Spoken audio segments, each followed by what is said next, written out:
اللہ جب کسی سے ناراض ہوتا ہے رزق نہیں چھینتا، آب و دانہ بند نہیں کرتا، سورج کو حکم نہیں کرتا کہ اس کے آنگن میں روشنی نہیں پھیلانی، چاند کو نہیں روکتا کہ تیری کرنیں اس کے ویڑے میں نہیں پڑنی چاہیے، بلکہ اللہ جب کسی سے ناراض ہوتا ہے سجدوں کی توفیق چھین لیتا ہے۔ سجدوں کی توفیق چھن گئی تو پھر سمجھو اللہ ناراض ہے، اللہ راضی نہیں ہے۔ اور اگر سجدوں کی توفیق نصیب ہو جائے، کسی نے واصف علی واصف مرحوم سے پوچھا تھا کہ کیسے ہمیں پتا چلے گا کہ ہماری نماز قبول ہو گئی ہے، تو انہوں نے کہا تھا ایک نماز کے بعد دوسری عطا ہو جائے تو سمجھ لو پہلی قبول ہو گئی ہے۔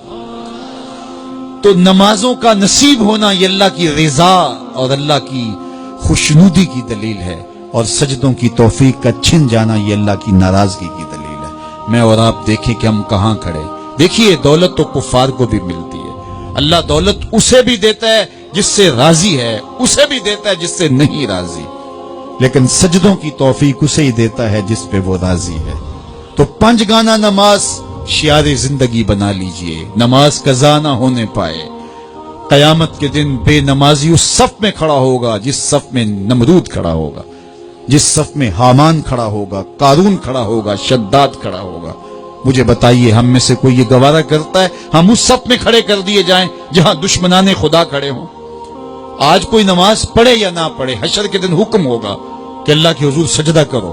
ہر کوئی سجدہ کرنا چاہے گا، جو نہیں پڑھتا وہ بھی کرنا چاہے گا، لیکن بے نمازی کی کمر اکڑ جائے گی، وہ آرزو رکھنے کے باوجود سجدہ نہیں کر پائے گا۔ قرآن بتاتا ہے کچھ لوگ جہنم کو دھکیلے جا رہے ہوں گے، انہیں کچھ لوگ پوچھیں گے ما سلککم فی سقر، تم جہنم کو کیوں جا رہے ہو، کیا ہوا تمہیں؟ تو وہ جواب میں کیا کہیں گے؟ لم نک من المصلین، ہم نماز نہیں پڑھا کرتے تھے۔ سب سے پہلا حساب قیامت کے دن جو بندے سے لیا جائے گا وہ نماز کا لیا جائے گا۔ پہلا سوال بندے سے یہ ہوگا۔ یا چڑیاں بھی رب کی تسبیح بولیں اور اشرف المخلوقات سویا رہے، جب صبح کا وقت ہوتا ہے حشرات الارض بھی بلوں سے نکل کے رب کی تقدیس کے ترانے پڑھ رہے ہوتے ہیں۔ درختوں کی شاخوں پہ چڑیاں پرندے وہ بھی اللہ کی تقدیس کے ترانے پڑھ رہے ہوتے ہیں، حشرات الارض بھی اس کی تقدیس کے گیت گا رہے ہوتے ہیں، اور اشرف المخلوقات خراٹے لے رہا ہو، اس سے بڑی بد نصیبی کیا ہو سکتی ہے؟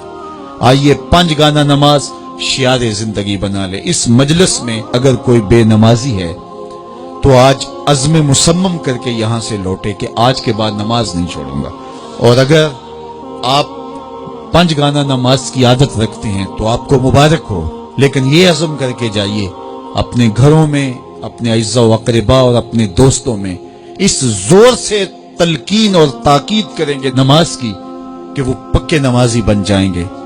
بندہ بندگی سے سجتا ہے، زندگی آمد برائے بندگی، زندگی بے بندگی شرمندگی۔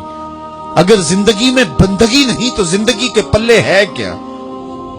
علماء نے لکھا ہے کہ یہ سارے درخت حالت قیام میں ہیں، چوپائے حالت رکوع میں ہیں، مینڈک تشہد میں ہیں، اور حشرات الارض سجدے میں ہیں، اور انسان اشرف المخلوقات ہے۔ اس کی عبادت میں درختوں کا قیام بھی رکھا گیا، اور رکوع بھی رکھے گئے، اور سجدے بھی رکھے گئے، اور قعدے بھی رکھے گئے، اس لیے تاکہ اس کی عبادت تمام مخلوقات کی عبادات کی جامع بن جائے۔ لیکن یہ اس کے باوجود اللہ کے حضور سجدہ ریز ہونا پسند نہ کرے تو بتائیے کیسے رحمتیں اس کے اوپر اتریں گی؟